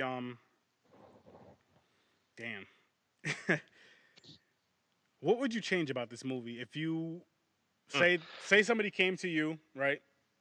You're the director. Listen, we want you to remake Halloween 3. They still want to have the Shamrock thing with the masks, but as far as everything goes, the story is yours. Well, first I would change the title right off the bat because, again, people get confused with Michael Myers. Yes. So the first thing I would change would be the title. Try to rework this title into something called maybe the Silver Massacre at the Silver Shamrock, or I don't know, something weird. Silver Shamrock Massacre. Yeah, couldn't talk. I'm like, bleh. And then I would try to somehow add more horror elements to it, where, okay, you start out the guy with the mask. He's running from the person in the suits. Okay, we'll definitely keep that. But maybe keep it all into one place. Like, let's keep it in the hospital for a while. And then lead to the final big conflict at Silver Shamrock facility. But everything gets attacked there. You're not going to see all the masks. You see them being shipped out to buildings, but you don't see them shipped out to like local stores. And I probably would switch out. Oh God, this is hard because this movie's so mixed with everything. It really is. I'll probably add more witchcraft to it, something more to it, like not just the masks and the tone. more of a history. Like, why is this main character doing it? Because like he wants to rid kids, or he wants to get a certain amount of sacrifices to become to live forever, or he wants to do something to do this, not just because I just want to do it because I want to. Hell, I want to do it because I'm crazy. That's hard. It's really hard with this movie because this movie is a mixture of everything and nothing at once. I love how you said that, mixture of everything and nothing at once. It's tough. It is, but I'm throwing that out there because I'm like, what could make this movie better? Like, what would make you a bigger fan of this movie, or a fan of this movie if you're not a fan? Or you could change it around and make it into an actual slasher movie, and have 3 people, one wearing a pumpkin mask, one wearing the witch mask, and one wearing the skull mask. And these 3 people are maybe escaped from an asylum, or they're escaped from like testing at the Silver Shamrock. They were tested with the button thing, and something went wrong in their system where the masks have now adhered to their faces. They can't take them off, and it somehow changed them to become psychopathic killers. And now these 3 will go out on a killing spree in this town where the Silver Shamrock was made, and go from there. And to tie it up with the Halloween movie, the last mask that they will make will be the Michael Myers mask. Oh, I like that. That's it. That's what I'm going with. And branching off of that, instead of just having the 3, let's say we keep something from the movie like the commercial, and instead of the commercial killing the kids, what if, they have the pumpkin, they have the witch, the skull, and then like we'll throw in what you said, the Michael Myers mask. When they go to watch these commercials, let's say, they do the countdown, blah, blah, blah. Halloween, it possesses them. They're the killers. Killer kids. Yes. That would be so... Because then you're thinking about it, it's like, now, you don't want to kill a child in the movies, but how do you stop them? Like, they have to figure out a way to stop them to get this possession thing to stop. Say they have to go and destroy the, wherever the main building is, the brain child or whatever, you have to go destroy that. But people don't know that right away. So these kids, and say, to throw in with the trick-or-treating aspect of Halloween, these kids are going out, quote-unquote, trick-or-treating. When they're going to get their candy, they, trick-or-treat, blah, blah, blah, they get their candy, then they kill the person that gives them their candy. They just go to the next house, kill that. They just they're on a big killing spree. Oh, that's a really big killing spree. But wow, you could have that all over the place. All the different kids going around killing all the adults. Yeah, because remember in the movie how they had, like, they were showing, like, all these kids from different cities, different states, like Seattle, California, blah, blah, blah, all over doing that. And so obviously, let's say they don't show 50 different states. Let's say they show, like, 2 or 3 different states. But it's statewide. It's pretty big. Yeah, Just by showing, like, 2 states. California and New York, for example. One on the East Coast, one on the West Coast. Boom. I think that right there would have been fun. It would work, and shit. Hollywood, get on it now. Yeah, that sounds good. Definitely watch that. Hell yeah. Hell yeah, I would watch that. So they have to be careful too. If they destroy the brainchild machine, the chip inside the mask can explode and blow up the kid's head. So they have to do it a certain way without killing the kid, and allow the kid to be back to normal and take the mask off and relive their lives. And with that, let's say the kids don't remember anything. The ones that do survive it, they don't remember anything at all. No, they can't. Wow, damn, that's awesome. Gotta write some of this shit down. I know, shit. Oh wow. Okay, so my next one for you is let me see if I can pull out the air. What would you rate this movie? And now the way I do movie ratings on this, I do like for example, for Friday the 13th, I did like, from 1 to 10 machetes, because it has to do with it. So I'll do 1 to 10 silver shamrocks. That's my first thing I'll do.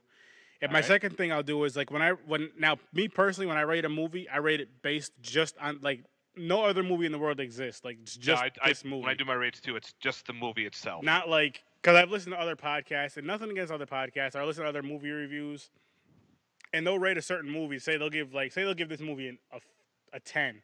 But then it was like, okay, but you gave Halloween Part 1 a 6. Right. I do my movie ratings based on just this particular movie. Nothing else exists. Nothing else matters. So with that being said, how many silver shamrocks would you give this movie? Matter of fact, how many happy Halloweens would you give this movie? Oh God. Let's see. I would probably say I would rate this movie as a standalone itself, nothing to do with the rest of the Halloween movies. I'd give this a 7 shamrocks out of 10, out of 10, out of 10. Silver 7 silver shamrocks out of 10 for Silver Shamrock. Okay. And since you went there with that, I'm gonna give it a 6 shamrocks out of 10, out of 10, 6 shamrocks out of 10. It's hard to do it. Yes, it is. Silver shamrock. But okay, so now leading off of that, I'm gonna ask you 2 questions. One is, would you recommend this movie to anybody else? And 2 would be, why did you give it that rating? First, I would recommend it, and I would tell them to watch it as a standalone. Don't think of it as a Michael Myers film, because they'll get all disappointed. Like, I tell people about this movie a lot to watch it by itself. Don't watch it on any of the Halloween movies. Mm-hmm. Just watch it by itself. You'll have more fun with it. And it will kind of make sense because now I even tell them it has nothing to do with Michael Myers. He's not in this movie as a killer. And they're like, really? Why do they call it Part 3 then? I go, just watch it for itself. And then after it is, talk to me afterwards, and I'll explain to you why, because of what the company did to kind of promote this movie. And then when I tell them, they're like, oh, okay. I'm like, yep, see? And I understand. The reason why I give it a 7 out of 10, it's fun to watch. It's got some cool kills. Got some little bit of good gore here. You know, got a couple, decapitation, weird 80s special effects. I love practical effects. Oh, yes. If a movie has practical effects, I'm hooked. And this one has a lot of the practical effects going.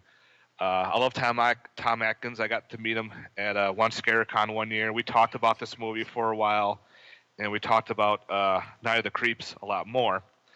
But I like him as an actor, so that kind of dragged me in. And of course, what it is, I liked. So 7 out of 10. That's what I give it. That's Awesome. why. Awesome. Okay, now going back, I'll answer the same questions. I would recommend this movie. I actually have been recommending this movie, and like you said, I would tell people, listen, when you watch this movie, watch it as a standalone. Maybe even have a drink or two or a smoke, whatever you do. But watch it as a standalone. Michael Myers is not in it. I'll let you know that right now. And try to enjoy it. Like, don't expect too much. And just, I don't know. If you're a horror fan, you're gonna check it out. You're either gonna like it or you're not, which is cool. You know, we all have our own opinions. And then the reason why I give it a 6 out of 10 is just because, like, the story was kind of bouncing around, like we were saying. It's kind of jumpy. It didn't really have like a solid plot. Like, I love horror. I love slashers, and I know a lot of horror movies don't have to have like a solid story for me to enjoy it. Like, I enjoyed the movie. Like you said, it had good kills and all that fun kills. But for a movie to be really good, it does have to have some sort of solid story and like kind of make sense in a sense. And this didn't. Yep. But I gave it the 6 shamrocks, silver shamrocks. And it wasn't as bad as the first time I saw it because, again, I went into this movie watching it with the franchise, thinking, okay, well, you know, I watched part 1, I watched part 2, now it's time to watch part 3, which had nothing to do with the franchise. So, for those of you listening to this, if you haven't seen this movie, like we said, don't watch the franchise with this movie. Watch 1, 2, then 4 and the rest. Skip part. What the hell was it? Resurrection. Don't watch that either. Don't watch that at all. No. You can watch Rob Zombie's ones, but don't watch Resurrection. You know what I'll say with Resurrection? Go ahead and watch it because give your own rating on that. You know, as horrible and terrible as it was, I'd probably rate that movie at -1. I know someone who actually likes Resurrection, and I'm still puzzled why they like this movie. I'm like, why do you like it? I don't know. I grew up when I was a kid, and I saw it when I was younger, and I liked it. And like, that was my first Halloween movie. Oh, see, I Wow. kind of Okay. I kind of get that. Like as a horror fan, there's a certain movie you watch as a kid. Could be your first Halloween movie, Friday the 13th movie, or it could be your first horror movie you watched. You kind of have that connection to it. It doesn't mean you're right. It just Right. it just means you have that connection. I'm not gonna Yes. bash. I'm not gonna be like the guy at the Empire State Copycat. Oh no, hell no, I won't watch. No, blah blah blah. Why would I want to watch that? That's Yeah. stupid. Have you seen it? No. No, I haven't even How do you heard know of it's it. stupid? Now Halloween Resurrection was bad, Yes. and so was Halloween, the Rob Zombie movie. I loved the first one. I thought was amazing. Mhm. The second one, The only part I like about Resurrection, it's a very small part, is how they brought Michael Myers back. Mhm. Because in H2O, the way they killed him, they decapitated him. But in Resurrection, like, well, how the hell are they going to bring him back? And then when I saw it, I'm like, oh, so that's how they brought him back. Good idea. Then the rest of the movie just went snowballing down, yes, way down into a basement. yes. Further than the basement, man. This was bad. This went to the basement, then went back upstairs and went to the outhouse and fell right in that little toilet. From part 5, Yes. that demon was taking a shit in after them enchiladas. That's how Yep. bad it was. Oh man. But And another thing too with the Halloween movies, with the franchise, mhm. part 5. After part 4, Jason gets arrested. Okay, he's in the prison. He's in Michael. the jail cell. Part 5. Who the fuck is the guy that breaks in and busts Michael Myers out? Me. No one knows. It's just some random guy. He shoots up the police station, lets him out, and does his thing. That's Like they right. don't even get into it. Wasn't he wearing like a He was wearing a cowboy outfit. He was wearing like a weird long black coat, hat, glasses, and just lets him out. All right, you know what, people? This has been bothering me for years. It was me. I let Michael out. But you're right about that, though. Damn you! And then in part 6, isn't that like the curse? And he has that thing on his arm. Yes. That I actually did enjoy the Halloween franchise as a whole, but it was just so. I guess you can say it with any horror franchise though. Once they do a few movies, it kind of just jumps around where people get in here like, okay, well, I'm gonna do this with this movie. I'm gonna do my own story. I'm gonna kind of stick to it, but Right. I'm not. I'm gonna do my own little thing with it. But give us an answer and something. Yeah. Like I watched part 5, I'm going, who the fuck's this dude? And then they never get into it. I'm like, he's here. Hello. Here you go, Jason. You're out. I mean, here you go, Michael. Yeah. You're out. Have fun. I know in part 6 for Friday the 13th. I know, like watching the Crystal Lake Memoirs. I think it was Memories. I believe it was part 6 where they're supposed to kind of introduce Jason's father. I believe his name. What the hell is his name? Eugene. Yeah. I'm glad they left his whole father out. You don't need his father at all. And people, listen. I'm just gonna throw this out here really quick. This is the reason why fathers are important. Because Jason didn't have a father in his life, and look how he turned out. You have a psychopath mother. Yeah, that too. Well, Maybe that's why he left. you know what? With Jason's mother, I kind of sympathize with her, and I kind of understand where she came from. And again, I know this is a Yes. Halloween 3 podcast. This is a Halloween 3 / random horror podcast with my guy, Mack Kanter. Thank you for being on again. This is awesome. But Man, it was great. I kind of sympathize with her because it's like her son died drowning, and you motherfuckers are supposed to be watching him, and you're over Right. here drinking and drugging and having sex and all that. Mhm. That's cool and all, but pay attention to the kids. Yeah, I know. That's what your job is supposed to do. I feel sorry for her too And then and everything. I get Jason's emotions of killing everybody because this, as legend has it, the story has it, he's seen his mother getting decapitated. Yep. So it's like, okay, well, now it's time for me to kill you motherfuckers. And that's all you need. You don't need his father anywhere. No, you don't. His father is not needed. You don't need him anywhere in any of the franchise. That's another I reason know they why were he's talking upset. about a remake again with his father. I'm like, no, you don't need his father. You have mom and him. That's all it is. He has a mother and a son relationship. Like, you know how they could have introduced his father in this? I'm just gonna say this real quick. Is if Jason drowns, he dies. His mother, gets decapitated, and say his father's the one that's the killer. They could have did that with part 6. I mean, part 5. The Like, way you were thinking about. yeah. They could have brought his father in Ooh, to be the murderer.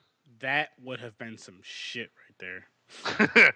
Because he would know that his son is dead, his ex-wife is dead. He finally figures out everything and just loses it. Realizes his son came back, and now he wants to live through his son and do what his son did and do what his wife did, because they all have that killer instinct in them. They could have. So maybe in part 5, they could have brought the father in to be the murderer. That would have been That's cool. copycat. Or if they would have just started it from the beginning, from part 2. Because Mm-hmm. you say the wife's gone, the son's gone, and now the father comes back and just revenge kills everybody that comes to that camp. That would have been interesting and fun too. And say they kind of gave you little hints, but they didn't really reveal it until later on in the franchise that this whole time it was Jason's father. Even if you still named him Jason, Jason's Jr. That can damn it, knock this over again. That could be possible. Speaking of which, I have I'll show you. Little Jason Voorhees bottle opener. Nice. The man was holding it for me, but I keep knocking it down, so I'm gonna put that down right there. Put it down before you break something. But yeah, like that. Either way, it could have worked. Like thinking about it, though, I'm kind of glad the way they went with the franchise. No, not kind of glad. I'm really glad the way they ended up going with it. Same. The franchise in general. Obviously, they could have done without the last 3 that they not including the remake, but the last 3. But they were still fun watches. At least I can rewatch those all the time. I love the Friday the 13th franchise. And the only rough one I can't really watch much is Jason Goes to Hell, Part 9. Yes, I'm with you on that. It's rough. I've watched that maybe 3 or 4 times out of probably like the 6,000 times I've seen the other. Especially Jason Takes Manhattan, and that one's lower on my list. But the reason why I watched it so much is because back in the day, it used to come on USA Network on Friday the 13th. That would be like one of the main ones they would show is Jason Takes Manhattan. Yep. Why? I have no idea. But that would be the main one they would show is that one. That one in was it part 6 with the drunk guy? Excuse me, with the drunk guy that had the bottle? eyeball in the bottle. Yeah. Yeah. I believe those are like the main 2 I remember seeing over and over and over. And actually, no, 6, 7, and 8. I should say. I'll say 6, 7, and 8. I love Part 7. It's like one of my top Friday the 13th. Oh man, it's Part 7. I wish I would have known you that because you would have definitely been on this countdown with me. Oh. Oh man, but 4 and 7 are my top 2. 4 and 7. Mine was I can tell you real quick. Actually, I know one was part 3. My number 1 was part 3, and I mean I know the story was a little bit. I mean you can kind of say it was slower than the later ones, but it was 3 and 6. Those are my top 2. Oh, wow. And 7's part 3 for me. 7's my number 3. 7's my number 3 because Kane Hodder's it was a good one. It was the best looking Jason. Mm-hmm. And Kane Hodder is my favorite freaking horror icon. To me, he was the best Jason. He didn't get the best movies, but I feel like he just played the shit out of that role. And then, part 7 was kind of the whole Jason versus Carrie. Yes. All her with the telekinesis, and I loved it. I was like, this is awesome. And then part 6, that was just freaking good. Mm-hmm. Part 3, the reason why that was up there is because, like I said, it wasn't. Excuse me. It's probably not popular to everybody, but it introduced the iconic mask. That's huge to me. Mm-hmm. So I'm like, it can't be, and it wasn't a bad movie at all. But it was just like it introduced that freaking mask that when you hear Jason Voorhees, when you hear Jason movie Friday the 13th, you think of the mask and the machete. Yep. You don't think of that burlap sack he had in part 2. No. You think of the mask and the machete. And it's just awesome. Now I remember watching the first Scream movie. Mm-hmm. And in Scream, in the beginning where they're talking to Drew Barrymore's character, he goes, we're going to do some horror trivia. And he does I forgot what the first question was, and of course she got it right. And I still remember the one question. He goes, all right, this is the question that's going to save you. kill you or lie to you. Who was the main killer in Friday the 13th? And I'm watching the theater going, well, Jason's mom. And of course, Drew Barrymore goes, well, it's Jason. Jason's the killer. I'm thinking, no. And of course, the guy goes, nope.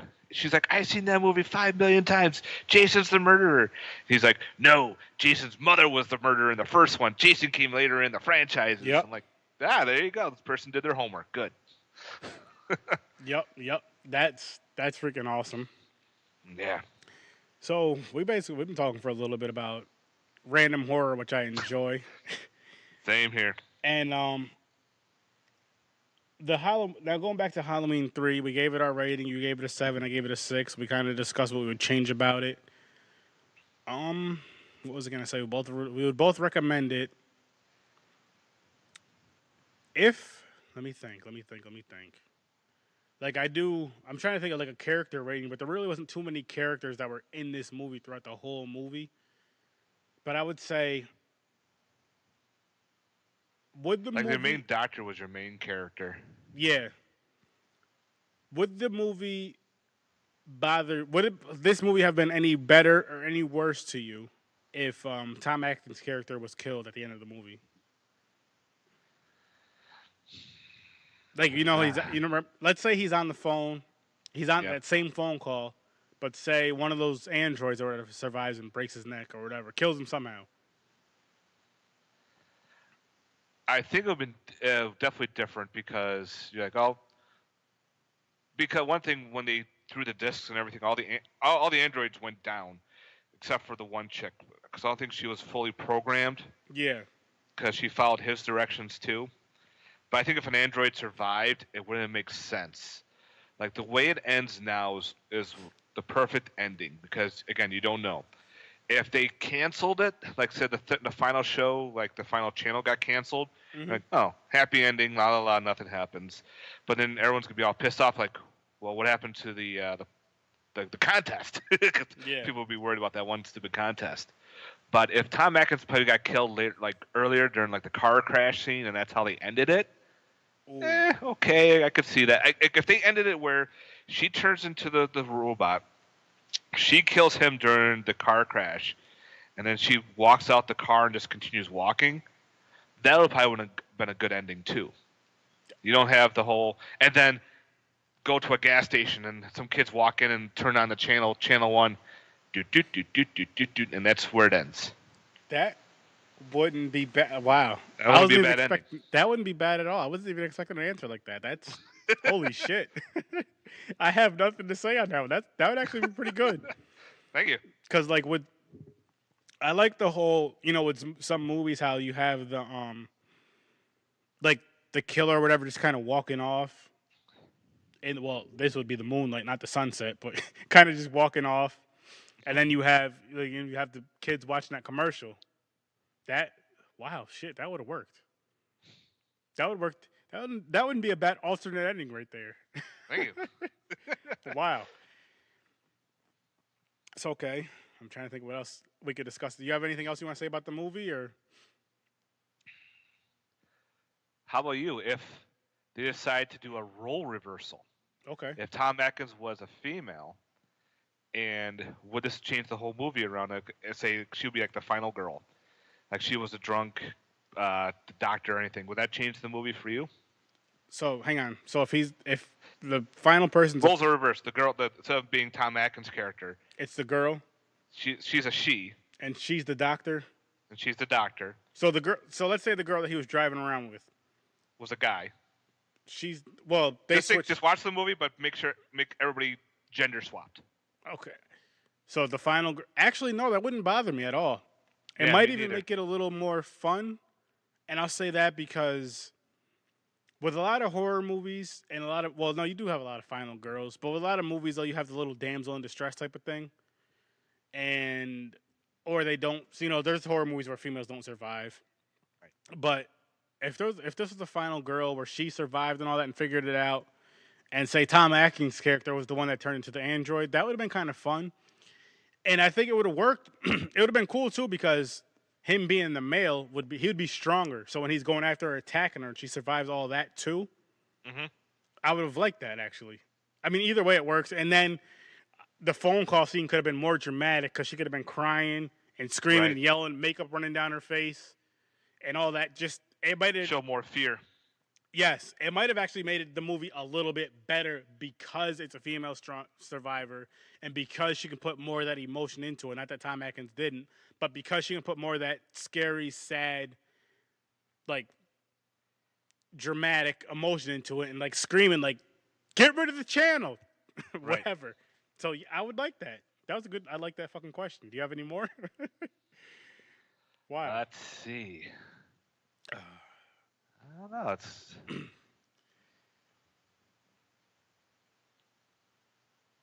would you think this movie would be no? I think I'm pretty good because I'm just trying to think. Like, you had a lot of great questions itself that I would have kind of asked, but you already nailed them. And that was the other one I had. I don't think. What would you change if you had a chance to change the movie? I don't know if you ever. I don't think you answered it or not, or if you did.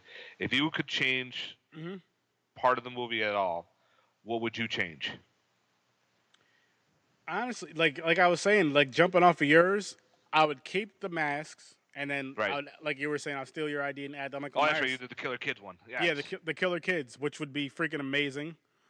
Or the Killer Kids, or Killer Adults, where they're poisoning all the candy, and say the kids are like it's not killing them right away, but they're getting sick, and they have 31 days to figure out what's going on. That would be a fun one. But they only poison the kids that are wearing those masks. With the silver shamrocks. Interesting. And I just came up with that, like, literally. I just literally pulled that one out of there. But that would be kind of fun too. Little different. Right. Or if the kids are poisoned, the only way they can survive is to wear the mask. Ooh. Because whatever's embedded in the rubber or on the disc is keeping them alive for that certain amount of time. But if they take the mask off, like all of a sudden maybe their whole face comes off with the mask, or their head explodes. Somehow their head starts to melt, or even like when an adult, if you're an adult, you have whatever was ingested.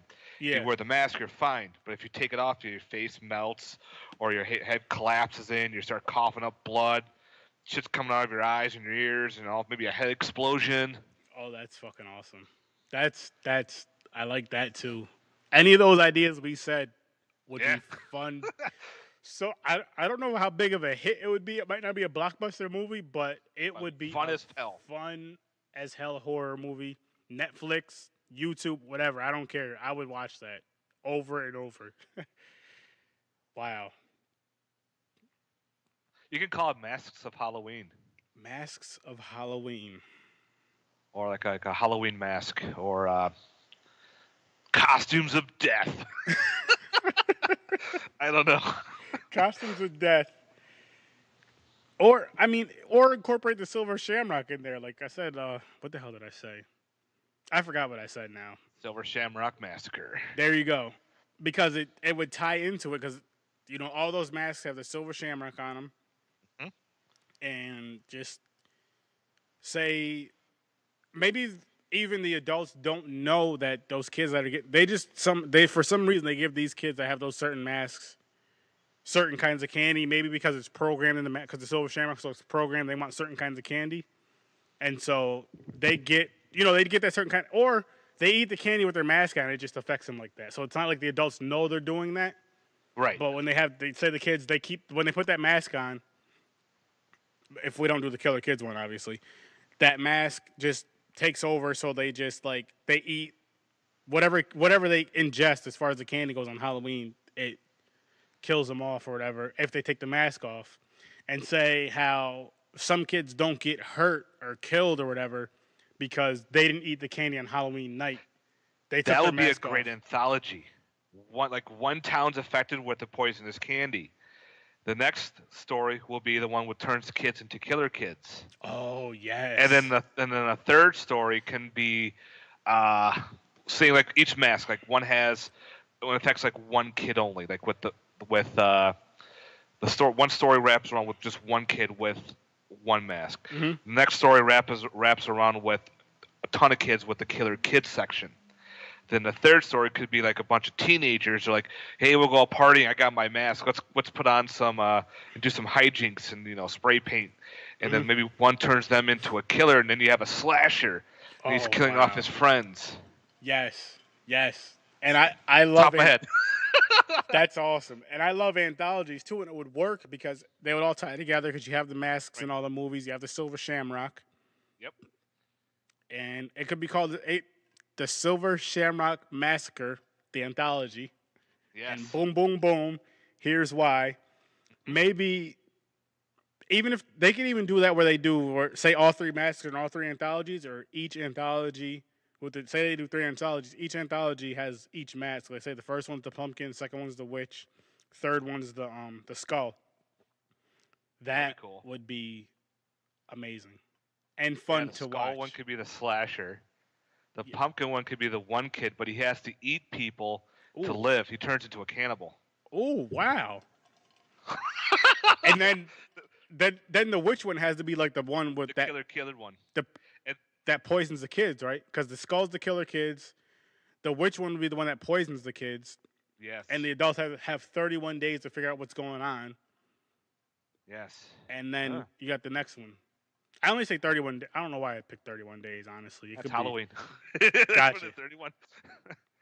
Wow. That's actually pretty interesting. Holy shit. That would be really fun. Wow, that would be cool. Okay. Off topic again. Which I might end this soon and then we can keep talking if you want. But have you seen this movie? Trick or Treat. Trick or Treat. Love it. Yes. Sam. This was probably one of my favorite. I mean, I got to see more anthologies, but that was definitely one of my favorites. Such a There's a new one that I like. It's called 1031. It's a low-budget, independent horror flick. Mm-hmm. It all takes place on Halloween. There's about, I think, 4 or 5 short stories. One wasn't the greatest, but the rest were awesome. One was a slasher on a skating ring, on a roller skating ring. That's interesting. One was a bunch of kids where one loved Halloween, one loved Christmas. The spirit of Halloween took one kid. The spirit of Christmas took another one. That's how they worked that. That one was kind of weird, but it was so interesting. What the hell was the other ones? I liked the story. One guy, him and his partner were interviewing a woman who was in a haunted house, and the house had a witch in it, and it would kill people and steal their breath to live. Wow. The way that worked was fantastic. I liked how they did that.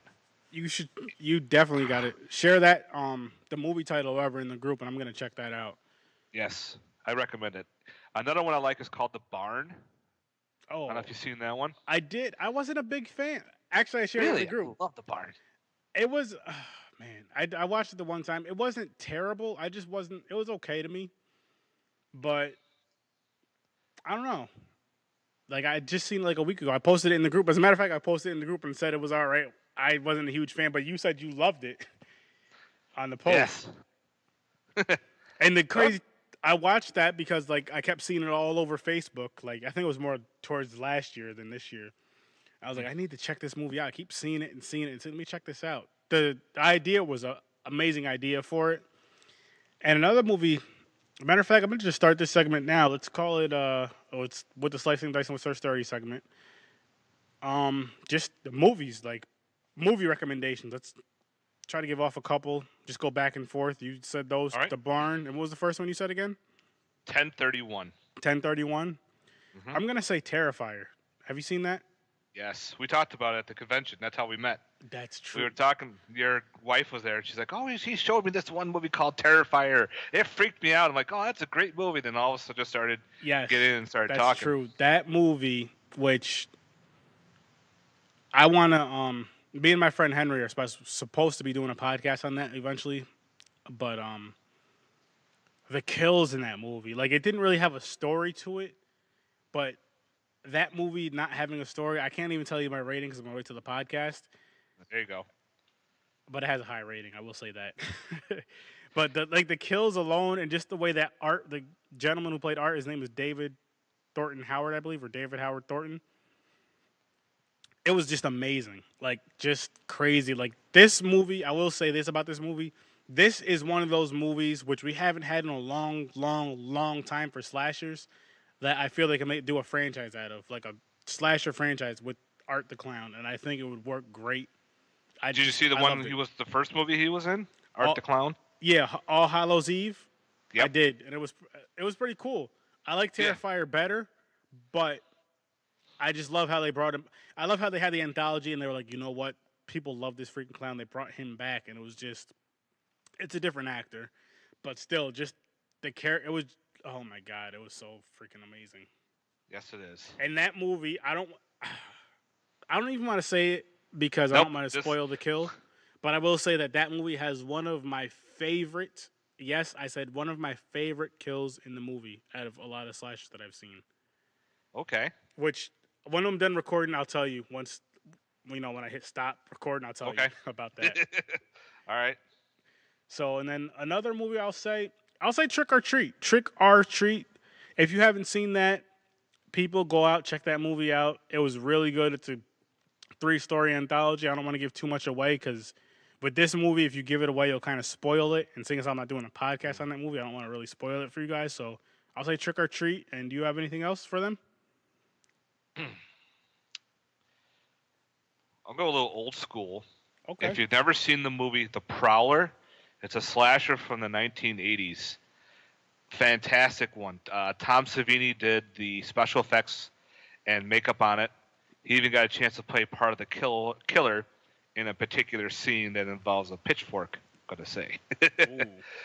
And a machete through a head. Nice. But it's a fantastic little slasher from the 80s. So if you've never seen The Prowler, definitely check it out. I'm going to have to check that out. You've never seen The Prowler? I haven't, but now I want to see that. You got to see this. It was on the same time as My Bloody Valentine, and who was actually one of my favorite killers. The way he looks. Mm-hmm. Harry Warden's my favorite killer look. The whole minor for a slasher. Okay. But The Prowler is pretty badass. Definitely going to have to... Well, people, this is going to be a part of my Slice and Dice with Search 30 segment. I'm going to do, like, me and Matt were just going back and forth with a few movies, but I'll probably do, like, maybe 3 to 4 movies each when I get this segment going. And I'll say 2 or 4 because I don't like odd numbers. I'm weird. I like even numbers. But, we'll just name a couple movies that we recommend you guys should go check out, and we'll go from there. This is whoever's on the podcast with me. So, Matt, thank you for being on, and I'm going to end this soon. I'm going to end it in a minute. Thank you for having me. It was awesome. I had a great time. Can't wait to do some more. And just don't leave, though, because I want to talk to you a little bit more. But okay. Do you have anything you want to plug? Again, guys, check out my YouTube channel, You and Your Horror Movies. Also, check out Cinema Attack through horrorphilia.com. That is the podcast that I'm on, too, where we talk about different films, horror and non-horror. But, yeah, thanks for having me. Had a blast, and I hope to do some more. Listen, man, like I said earlier, I definitely want you on this podcast as much as possible because as well as the last few people that I've had on this podcast, you're really a horror fan, and I enjoy it. I love just talking. I can do this all freaking day. I'm sure you can, too. I can. So, thank you for being on. I appreciate you being on. It was awesome meeting you at the con. And everybody that, he's plugging his page, he's plugging his podcast. I'm going to, when this podcast comes, it'll be a few weeks because I do a bi-weekly one. I have ones that are ahead of this. But cool. I will have you send me the links. I'll connect the links to this description of this episode. Okay. So people can check it out. You can also share it on the page, which I've seen you do before. And again, thank you for being on. And those of you, you know how I end the podcast. Thanks for listening. Definitely check out Matt's stuff. He's awesome.